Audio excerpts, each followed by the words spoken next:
Okay, well, thank you very much mga kaibigan, mga kababayan. Kumusta kayo po? Today is Wednesday and it's April 16 na po. And those who are celebrating the birthday, gusto din natin na mag-greet din tayo po sa kanila happy birthday. And kung may mga celebration kayo ngayon na April 16, no? April 16, whatever celebration that you're having, sana lang po enjoy kayo. And this celebration, your celebration will be a peaceful, memorable, and enjoyable one. So, ganun po. Ito, si Nico Fabian once again inviting you to be a part in our, or in my program today, Wednesday, April 16. May mga topics tayo ngayon po. And very interesting mga topics. Mayroon din tayo mga sabihin natin prepared video clips or footages po which I'm going to share with you para at least hindi boring ang natin, ang programa natin. And of course, I would like to talk something about kumusta na si Marcoses and Dutertes po. Kumusta kaya ang rating ni Marcos, Bongbong Marcos, at saka ang rating, trust rating, approval rating ni VP Sara po. Because these are the things that ang mga tao po, they also want to know, no? They also want to know kung ano na ba. Because I believe after ang midterm election that is scheduled on May 12 po, now the incumbent president will start becoming a lame duck. Lame duck na po, no? And surprise ako po what is happening to the approval and trust rating ng mga leaders natin po. I'll be talking about it later on, especially ang presidente at saka ang vice president po, no? I will be talking about it later on. In the meantime, dahil nandito tayo po in a situation or in a week, we call it sa mga Roman Catholic believers, we call it, we are observing now the Holy Week, and today is Holy Wednesday, no? And Holy Thursday na naman bukas. And then we will come into the Good Friday. Good Friday. And then, of course, Saturday, wherein the believers, faithfuls of, or Catholic faithfuls po, and other Christians will be doing some vigil because of the death of our Savior Jesus Christ. After Saturday, we are going to rejoice because we will celebrate Easter Sunday. That is the rising from the death, si Jesus Christ, the Son of God. So it means we end our Easter Sunday on Sunday po, no? Ang Lenten season natin on Sunday, no? The rising of Jesus Christ, no? The rising of Jesus Christ. So, ganun yan po. So, to start with, which I did promise the other day, and medyo nahirapan tayo po sa video, that I said I'm going to share with you a message ni Inday Sara Duterte, ang Vice President ng Pilipinas, ang Holy Week message niya. Ngayon, nandito na po. Let's listen to this Holy Week message of Inday Sara Duterte before we touch in other topics or other issues po. Let's listen to the message. Madayaw, ngayong adlaw kaninyong tanan. Magandang araw sa inyong lahat. Nakikiisa ako sa sambayanang Pilipino sa pagdarasal, pag-aayuno at pagbubukas ng ating puso ngayong Semana Santa. Ito ay mahalagang pagkakataon upang pagnilayan natin ang banal na pag-aalay ng buhay ni Jesus upang iligtas tayo sa ating mga kasalanan. Magsilbisa ng ilaw sa atin ang sakripisyo ni Jesus at patatagin natin ang ating pananampalataya sa mga panahong tayo ay nagiging mahina, nawawalan ng pag-asa o punong-puno ng pasanin, galit at mga hangaring lumaban sa ating kapwa. Habang dumaranas ang bayan ng matinding pagsubok at lalong lumalalim ang pagkawatang-watang, ang Kwaresma ay paanyaya para sa panahon ng paghilom, pagbabalik loob at pagbabalik tanaw sa mga pinahalagahan nating mga Pilipino, malasakit, pananampalataya at pagkakaisa. Tularan sana natin ang pagmamahal ni Jesus sa atin. Ituro ito, palaganapin ito, at gamitin ito sa ating pagsusulong at pagpapalagay pagmamalakas ng mga komunidad na nananampalataya, nagsisilbi sa kapwa at sa bayan. Manalig tayo, magkaisa tayo, malalampasan natin ang dilim. God save the Philippines. Ang lahat ng ginagawa natin ay para sa Diyos, sa bayan, at sa bawat pamilyang Pilipino. Syukran. Okay, yan po ang Holy Week message ni Vice President Inday Sara Duterte. Kumusta kayo? Ito po si Nico Fabian. Once again, nandito kayo po sa programa ni Nico, ang Nick Talk, The Real Talk with Nico. And now we'll be touching some very important issues po. One is kumusta ang approval and trust rating ng mga leaders natin po. Top 4 officials natin sa Pilipinas. Nandiyan po si Presidente Marcos, ang Vice President Inday Sara Duterte. Mayroon tayong ang Senate President, si Chis Escudero, at saka ang Kongreso po, no? Ang Speaker ng Congress, House of Representatives, si Martin Romualdez. These are the 4 leaders sa Pilipinas po. Top 4 leaders sa Pilipinas wherein we should monitor ang mga activities, mga movements nila po sa opisina nila. And I will be sharing with you with some of these, sabihin natin, informations and supported by some video clippings po. And ano na nangyari ngayon sa case ni Inday Sara Duterte, impeachment. Ano ang latest updates sa tungkol sa sitwasyon sa case ni former President Rodrigo Roa Duterte, or very known as fondly called by many Filipinos as Tatay Digong. Tatay Digong, no? So, alright, umpisa na tayo po. Let's talk something about that issues, and to begin with, ito po. Since I mentioned about, sabihin natin, ang, what do you call it? Trust rating po, no? Ang trust rating ng mga leaders natin. So, mayroon dito, I'm going to share with you this news. This news po. Marcos approval. Trust ratings fall. Duterte's number rise. Again, Marcos approval. Trust ratings fall.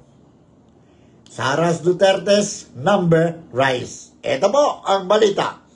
President Ferdinand Bongbong Marcos Jr.'s approval and trust rating suffered a major decline in March or last month. Ito po. On the other hand, only Vice President Sara Duterte saw an improvement in performance rating among the 4 highest ranking officials in the country. These are the results of the latest poll conducted by Polls Asia Research Incorporated. Nandito po. In his ulat ng bayan survey conducted in March 2025 or last month, Polls said Marcos' approval rating fell by 17% from 42% in February to 25% in March or last month. Pauls said Duterte is the only top official who showed an improvement in her performance ratings, rising by 7% from 52% in February 2025 to 59% in March 2025.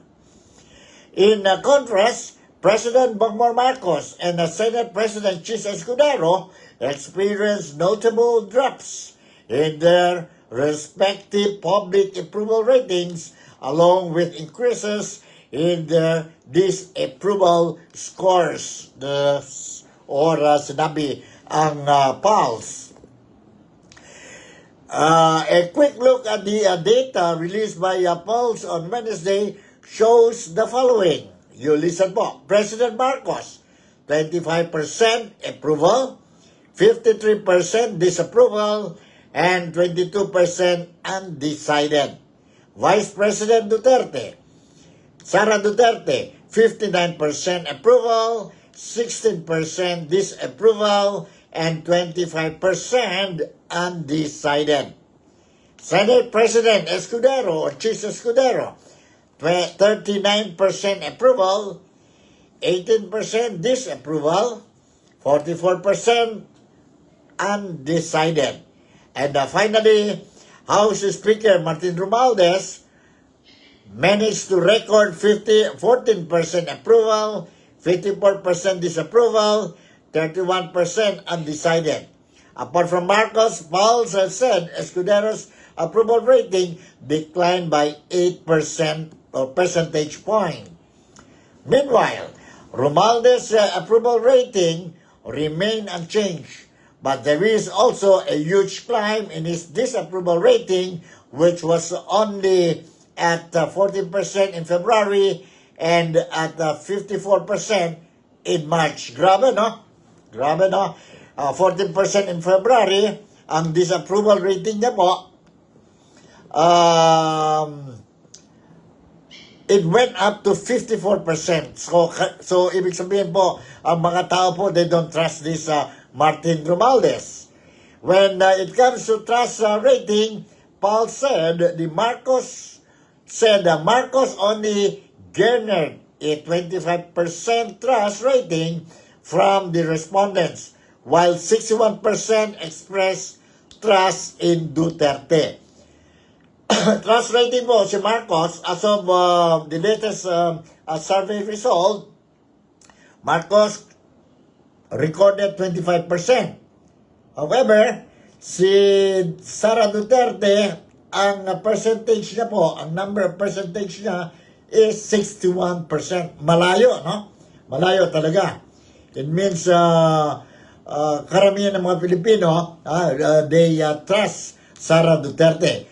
Pulse noted that the Marcos trust rating declined significantly from 42% in February to 25% in March, while his distrust rating rose from 32% to 54% during the same period. Duterte's trust rating, on the other hand, rose by 8% points or 8 percentage points from 53% in February to 61% in March. Senate President Chis Escudero's trust rating likewise declined from 47% in February to 38% in March. This is also accompanied by a rise in distrust from 14% to 20% in the same period. Pulse did not provide comparative data for Romualdez's trust ratings in February and March, but it did not note that the House Speaker is distrusted by a majority of Filipinos, or 57%. This number is 15% points higher than his trust rating in February and which was at 42%. Yun po ang sabi natin ang score nila po sa Pulse Asia survey po, ang trust rating and approval rating. So nakikita natin po, no? Mayroon talaga impact yun. May impact yun with what happened sa March 11 when they handed over, arrested ba o surrendered ba si Tatay Digong dyan po, they brought us dyan po sa Netherlands and handed over Tatay Digong sa custody ng International Criminal Court po. So, lapit ng election, midterm election, we have, I think, roughly around, ilan na lang, siguro mga 27, 28, 26 days na lang tayo po bago midterm election na tayo po. We are going to vote ang bagong public servants natin po sa senatorial, party list, ang congressman and other local positions po, no?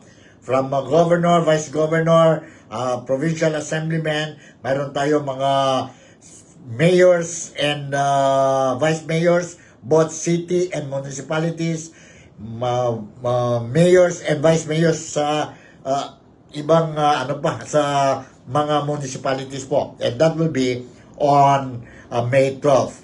Now, mayroon din tayo mga issue ngayon regarding itong mga allegations made by some overseas Filipino workers qualified to participate in this midterm election po. They claim that may mga ibang, they notice may mga ibang results ang sabihin natin, hindi nagtugma po ang mga pangalan. They voted sa online voting po, and they are calling ang COMELEC to look into it, and if possible, kung confirm ito po, then stop the online voting. But on the other hand, ang gobyerno, ang COMELEC din po, denied this thing and explained to the voters po what really happened and ano ang totoong istorya. I will share this thing, mga video clips sa inyo po mamaya. I was also made to understand, and it was officially announced already, that may nag-file na kaso against former secretary, spokesperson ni Tatay Digong, si Atty. Harry Roque, at saka si yun famous talaga, no?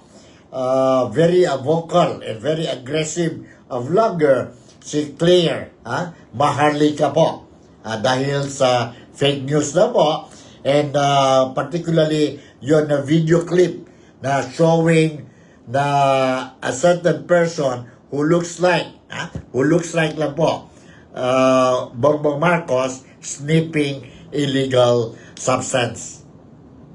But according to Maharlika, na hindi yon edited video po, kasi nagawa din siya yun po sa US ang test to prove that it is not edited version of the video and meant to destroy Bongbong Marcos. Alright? So, umpisa tayo po dito. Umpisa tayo dito po sa saan ito? Case ni Inday Sara Duterte. Case, ano ito? Case versus Roque. Nag-file ng gobyerno po ng Pilipinas kaso against Atty. Roque. Let's listen to this po. Sandali, Okay, let's listen to this. Anong 301? 301. Sana ang 301. Hold on, 301. Meron ba tayo 301? Ito po. Let's listen to this report. Ang kaso ng NBI, sina Atty. Harry Roque at Claire Maharlika Contreras kaugnay ng Pulveron video. Una na rin kinasuhan sina Atty. Raul Lambino at dating National Youth Commission, Commissioner Ronald Candema, dahil sa pagpapakalat umano ng fake news. Nag-ugat ang kaso noong arestuhin si dating Pangulong Rodrigo Duterte, kung saan sinabi ni Lambino na mayroon nang inilabas na Temporary Restraining Order or TRO ang Korte Suprema para rito. Gayon din ang sinabi ni Cardema sa isang panayam. Para po pag-usapan yan, makakasama po natin ngayon si Attorney Ferdinand Lavin, ang tagapagsalita ng NBI. Magandang tanghali po sa inyo, Attorney. Good afternoon, ma'am. Opo. Tanong ko lang po, ano po yung particular na kaso ang inihain po natin kina Attorney Harry Roque at dito sa vlogger na si Maharlika? Yes, the NBI confirms that we already filed cases of against Maharlika or Claire Contreras, no? Cases of unlawful use of means of publication for spreading or circulating fake news. Itong inciting to sedition dahil parang inikayat na nila at go against the government. At ganun din kay Attorney Harry Roque, yung former spokesperson. We filed this case of inciting to sedition. Also cyber libel in relation to the libel act for the libelous or damaging or malicious utterances nila. And then the computer-related forgery against Maharlika for manipulating the video, making it appear that a person, seemingly the president, is snorting itong white powder substance. So minanipulan nila, gumawa sila ng video at pinalabas na ito ay ang ating Pangulo. This is very damaging, this is very malicious, at meron silang utterances na sinasabi nila parang take down the government, go against the government. This is inciting to sedition. Pero attorney, alam lang po natin that currently ito pong si Attorney Harry Roque is seeking asylum mula po dyan sa the Netherlands. Paano po natin siya mahabol? Well, ang trabaho ng NBI is investigation. Base doon sa facts, base doon sa ebidensya. Ito naman ay findings ito ng NBI. Finorward namin ito sa Department of Justice last Monday. So we will leave it to the Department of Justice and the courts maybe on how to go about reaching out to them. Right. Alright, yan po ang first video clip natin, and this time around I'm going to give you, share with you another video clip and direct from the horse's mouth sa NBI Director si Attorney Jaime Sebastian. Jaime Sebastian, ha? Hold on, saan na yun? Nandito po. Let's listen to this. Let's listen to this. Hold on, ha? Tingnan natin kung, alright, sandali. Tingnan natin. Si Jaime Sebastian. Jaime Sebastian, tingnan natin kung paano tayo we can do. Alright, okay, sandali, ha? Okay, Jaime Sebastian, and let's play this video clip. Nandito po. Itong mga kaso ipinal natin laban po kay Harry Roque and Maharlika. Yes, pinaila na namin finally si Secretary Roque at saka si Maharlika na inciting to sedition, unlawful use of publication, no? All in relation to cybercrime. Okay.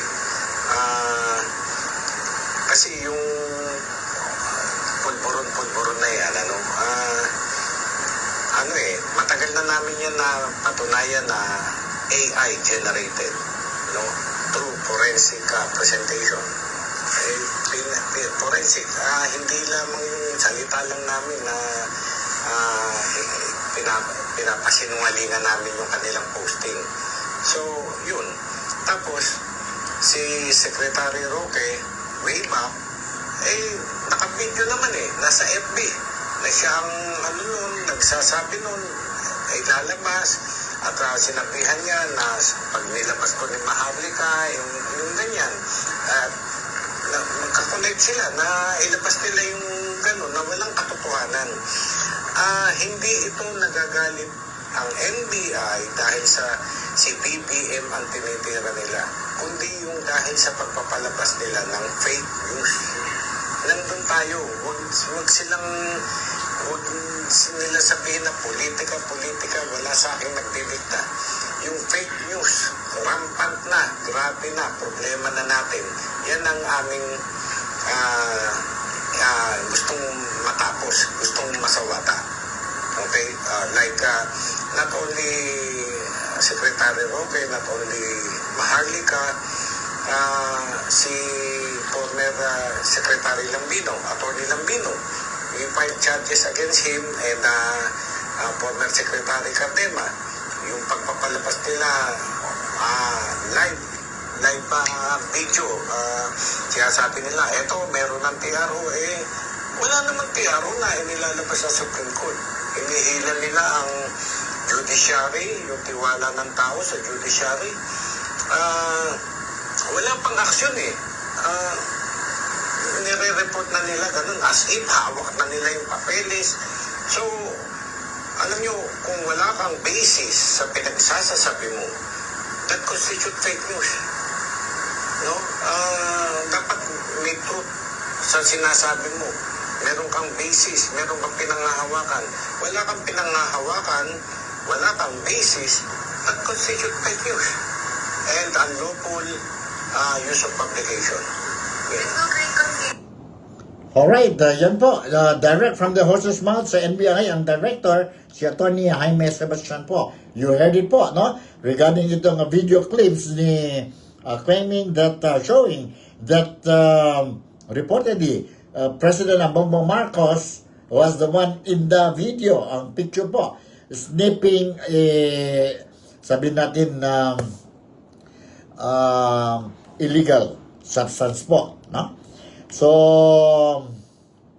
sino ba ang sinasabi ng totoo?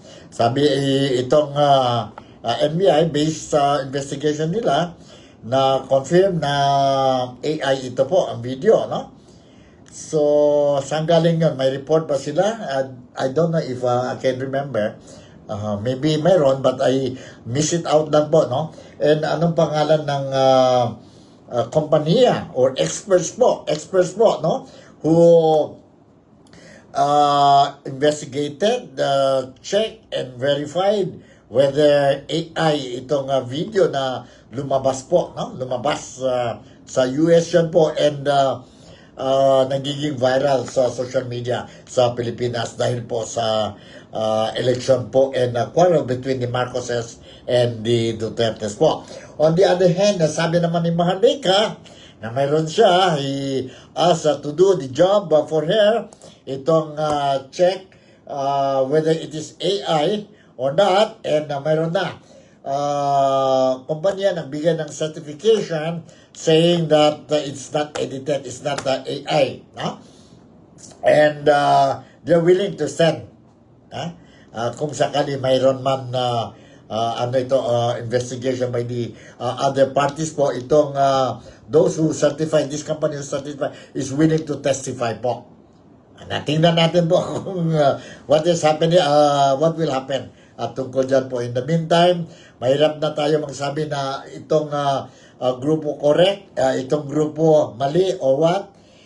Let's wait until ano pa mga ebidensya they can come up, no, and show to the public. And kung magdating man yan sa korte, let's wait for the outcome of the investigation sa korte po, no? In the meantime, sige lang, let's continue. Ano muna tayo kay, shoutout tayo kay Margie Atiloy. Good evening to you, Margie, and God bless you, and blessed Wednesday to you and to your family, to your friends and everybody wherever you are. Alright, next is I'm going to share with you another video regarding itong COMELEC na naman po, ang mga overseas Filipino workers claiming, alleging that may duda sila sa online voting. May duda sila sa online voting. Nandito ang footage that I would like to share with you. Footage I would like to share with you po. I would like to share with you. Para, ano ba ito? Mayroon pa yata tayo ito 301 NBI. Mayroon pa yata tayo dito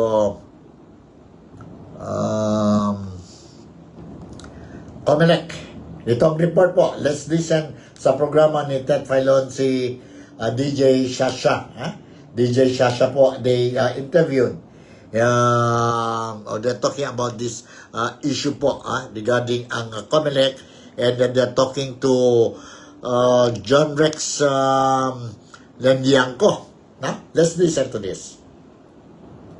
Kasama na po natin ang spokesperson ng COMELEC, Attorney John Rex Rex Laudianco. Magandang umaga po, attorney. Morning, attorney. Magandang umaga po, Ma'am Gigi Chacha, Ma'am Ruth, at sa lahat po na taga-tumaybay. Good morning po. Good morning po.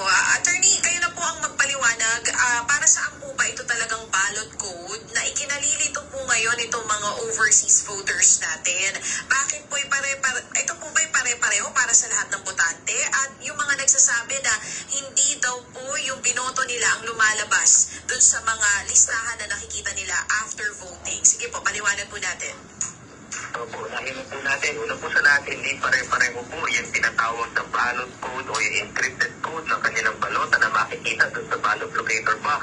Iba-iba po yan at yan po ay nakadepende kung sino po ang binoto natin. Ikalawa, na kung bakit may nakikitang pangalan na hindi naman daw po nito binoto. Actually, scroll nyo po yan hanggang dulo. Lahat po ng kandidato ay nandyan po lahat ng pangalan nila. Pagitan po ng mga pangalan nila, mayroong mga letra at numero, yan po yung encrypted code na nagsasabing either yan yung pinatohan or abstention yan o yan yung hindi pinatohan. So naka-embed po dyan sa napakaraming pangalan ng lahat ng kandidato at mga letra at numero, yung encryption kung ano yung ginawa nila sa balota. At ikatlo, ano ang purpose po niyan? Yan ang permanenteng record ng inyong balota. Yan yung permanenteng record na nabasa at napupumpirma na talagang kayo'y nakabotot na sa sistema ng inyong balota. So ang tanong po, bakit? Bakit hindi mismo ipapakita yung resibo? Una po sa lahat, kahit naman dito po sa Pilipinas, ipapakita yung resibo pero hindi pwedeng iuwi, hindi pwedeng iba makakita. Ganun din po yung prinsipyo na ginagawa sa internet voting.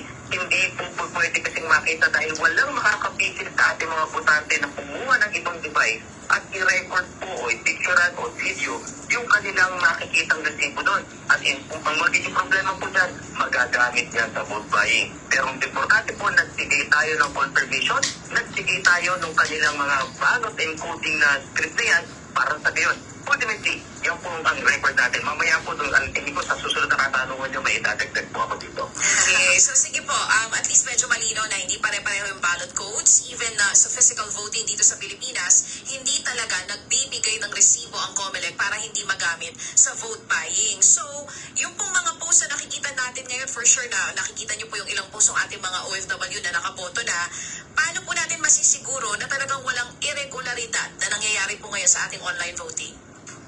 Opo, gaya nung nabanggit natin kanina, Ma'am Gigi Chacha at Ma'am Ruth, ano, pag-scroll nyo po lahat yan, actually yung nakikita nyo po dyan ay yung ballot design o yung ballot configuration na naglalaman ng lahat ng pangalan ng kandidato at sa pagitan ng mga pangalan na yan, may mga codes na nakalagay kung binoto o hindi binoto. Pag nakatanggap po yan, isa lang ang ibig sabihin, confirm na napasok sa sistema ang inyong balota, nabilang ang inyong boto. Yan ang pinagpapamentong record natin. Ikalawa, yung pag-review naman po ninyo kasi ay lalabas doon sa bago i-cash ng inyong balota. Itatampan sa inyo, eto ang binotohan mo. Ready ka na ba to cash your vote? Kung yan na, confirm mo na yan, i-cash mo na yung balota mo. Now, for the purpose po, nung lumalabas sa mga codes na yan, at ating pong na-embahad at konsulada, kung magkakaroon ng issue, kung magkakaroon ng protesta, may capability ang system na i-imprenta ang bawat balota na pumasok sa sistema. Ano ang gagamitin para mahugot sa sistema ang mga balota na yan? Yan po mga script, yung mga codes na yan. Yan po manggagaling yan. At isa ikalawa, doon sa gagawin po nating random manual audit pagkatapos ang halalan kung saan randomly magseselect ng mga presinto. At yung po mga post na yan, mga embassy consulate, tinuturing po nating presinto yan. I-imprenta ang mga balotang pumasok sa sistema para mano-mano bilang ikumpara doon sa tali po ng ating sistema, doon sa transmitted election result. So, bukod sa pagiging permanent record, yan po yung parang magiging paraan para po ma-imprenta muli ang balota ng ma-subject natin sa audit. Okay. Alright, yun po. That's what you heard. You just said from no other than COMELEC spokesperson, si John Rex Laudianco po, no? He clarified, they explained ano talaga yon na bakit ganito ang resulta when itong mga overseas Filipino workers, they voted sa online po and may mga questions sila. So, yun po ang explanation. Ang explanation. Kung may mga duda pa po, let's go to the COMELEC and present our case. Don't be afraid. Nandyan ang COMELEC to make sure na ang election natin po will be very clean. Very clean po. Kay Jong Lim Jr., I would like to say good evening. Kitalmatu, Jong. I hope everything is running smoothly sa iyo at sa pamilya mo. And of course, mga kapatid mo dyan sa Zamboanga. And hope this will be, you will continue to have a solemn and blessed Holy Week po hanggang sa Sunday. Hanggang sa Sunday. So, move on tayo po sa next topic natin. And this time around, yun topic natin between,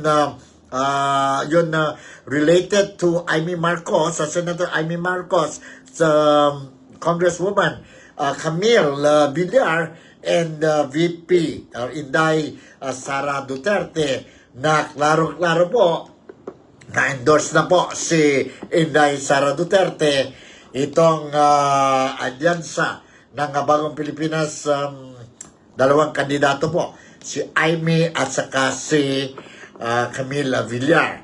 Alright, ano ba yan? Ano ba yan? Si Senator Amy Marcos, identified na Marcos yan dahil sa pangalan niya. Totoo naman, kapatid ng presidente, si Super Ate. And the way things are moving, nakita natin din po, consistent din siya po, kaibigan kay Duterte, sa mga Duterte po, especially kay Inday Sara Duterte.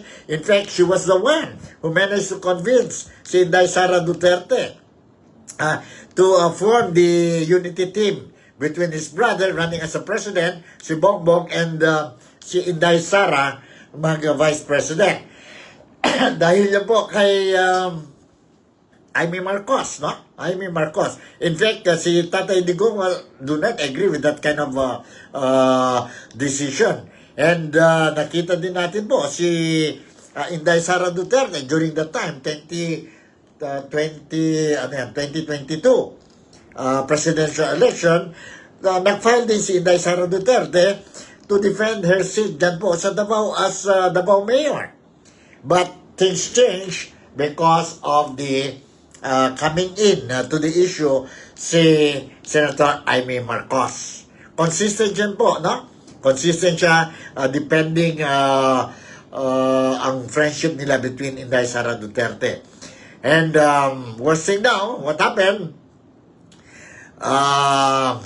Ang kapatid niya, obviously, no? May something to do with the turnover of Tatay Digong dyan po sa custody ng International Criminal Court po. And she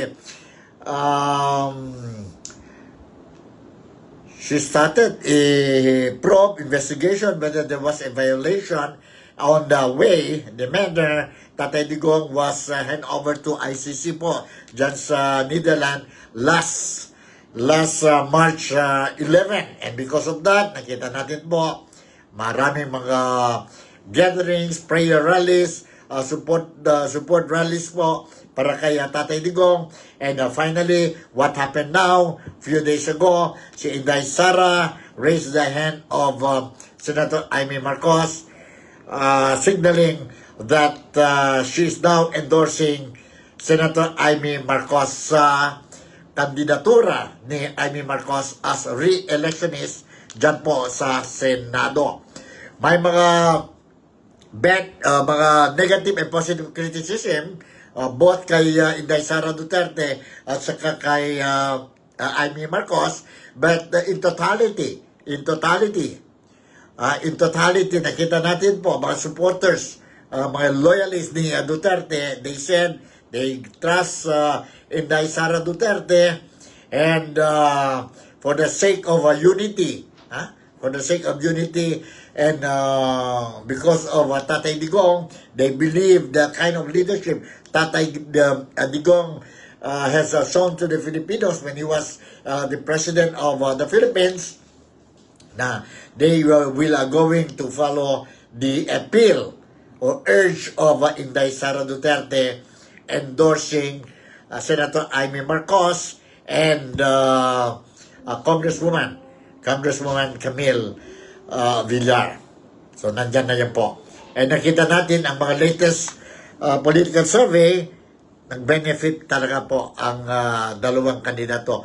Mayroon sila ang PDP Laban, although Amy Marcos, Inday Sara Duterte is not a member of PDP Laban.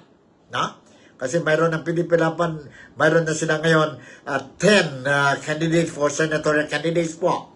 Nakompleto ito ngayon po dahil may endorsement si Inday Sara Duterte po. So ngayon, if you look at it, parang kompleto na ang list of candidates ng kontra ni Bongbong Marcos or Alyansa para sa Bagong Pilipinas. Instead of 12 sila doon, ang Marcos team, nagiging or kulang na sila ngayon. Although, wala pa mga official announcement tungkol kay Congresswoman Camille Villar, ang alyansa, whether wala na lang sa partido si Camille Villar. Let's see na po. May 26 days pa po, no? We will see. But I am expecting may mga changes yan po. 100% mga changes. Let's listen to this po. Ang very controversial political advertisement po, no? Ni Inday Sara Duterte at saka si Senator Amy Marcos. Nandito po. Let's listen to this.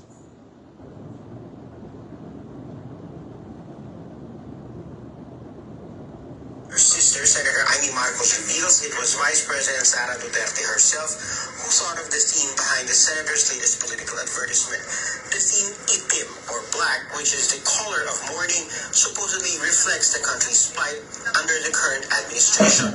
Siya ang nagsasabi na wala siya sa mood, na talagang itim at luksa ang pakiramdam ng nakararami katulad niya. Parang totoo nga naman, parang hindi naman angkop na magsayaw-sayaw, hindi naman tama na magmumotor, wala na sa lugar sa panahong ito na napakahirap ng dinadanas ng ating mga mamamayan.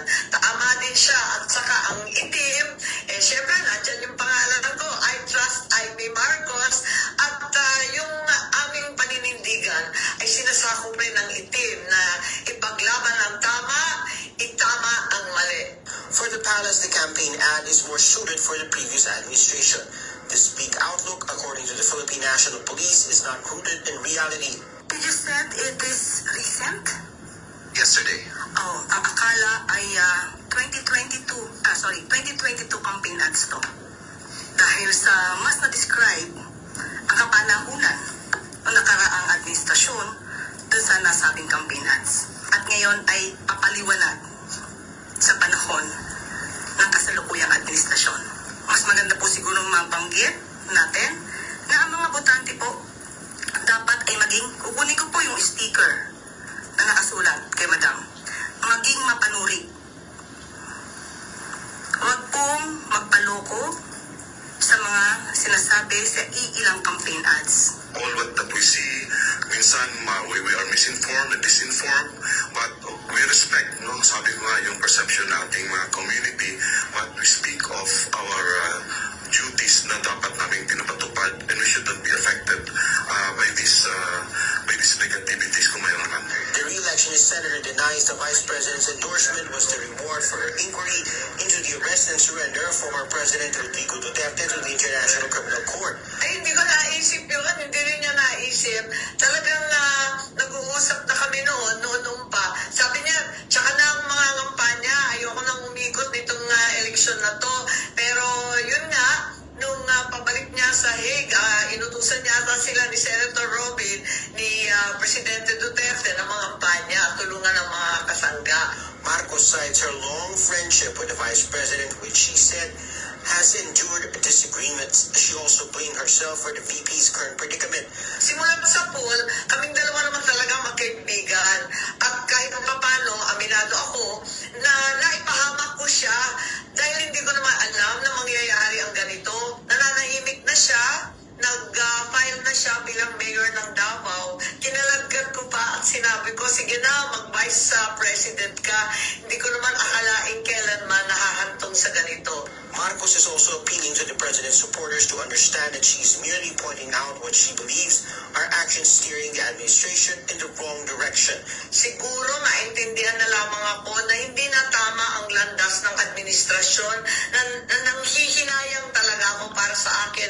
Malaking trahedya sa amin to. Wala tayong magagawa. Talagang marami ng tuloy-tuloy na kamalian. Hindi ko maintindihan kung sino talaga ang nag-a-advise. The senator admits she hasn't talked to her brother, whom she advises to go on a period of reflection this Holy Week. RG Cruz, ABS-CBN News. Alright po, yun po, narinig natin na ang report, no? Regarding itong political advertisement ni Amy Marcos at saka ni Inday Sara Duterte, when Inday Sara Duterte was endorsing si Senator Amy Marcos kasi re-election siya po sa midterm election schedule on May 12. Shoutout muna tayo kay Roy Tanagon is also watching itong program po. I want to say good evening to you, Roy. In Malay, we say it salamat malam. Salamat malam tuan. Hope that everything is okay and hope you're keeping this Holy Week as a blessed one as it should be, no? And God bless to you and to your family po and all your relatives dyan po sa Dumaguete mo o sa Zamboanga ba. Thank you for watching, no? Roy Tanagon. Alright, yan po. So, nakita natin ang Camille at saka Villar, most likely, I don't know if they will be allowed to join sa campaign sorties ng PDP Laban, no? Kasi wala pang mga announcement. But definitely, mga supporters ni Duterte, both kay Tatay Digong at saka supporters ni Inday Sara Duterte as well as supporters ni PDP Laban, no? Ang partido, which is also ang chairman si Senator Ruben Padilla po, no? Definitely they are united. They will be united po to sabihin natin follow or give the appeal of Inday Sara Duterte asking ang mga supporters nila po, mga kaibigan nila ni Inday Sara Duterte to give support sa candidacy of Senator Amy Marcos as well as kay Camille Villar. So, PDP Laban at saka ang mga supporters, mga leaders ng Duterte group or team, no? They are calling, kung pwede, we go for straight votes dahil po, kung straight votes, kung karamihan ng if all the candidates, aspirants will be inside the Magic 12 po, wala daw problema tungkol sa impeachment ni Inday Sara Duterte. It is very important dahil po, whatever the outcome of the midterm election next month, it will also be very important para sa 2028 presidential election. And most likely, if things will go in favor of Inday Sara Duterte, most likely, Inday Sara Duterte will be the next president. In fact, if the election will be held today, presidential election, I am pretty sure Inday Sara will come up victorious. So in the meantime, hanggang dito na lang muna tayo po sa date na tayo. And please, tomorrow is Holy Thursday and then Good Friday. And then Sabado po. And then Sunday, Easter Sunday po. Let us keep this week a very solemn one and holy one po. No? Those non-believers of the Roman Catholic faith po, let us cooperate with our brothers and sisters who are observing itong Holy Week ngayon po. So with this, si Nico Fabian once again would like to say thank you very much for making me a part of your day today. Malaysia, Sabah, the Philippines. God bless us all. See you tomorrow and take good care of yourself. Bye.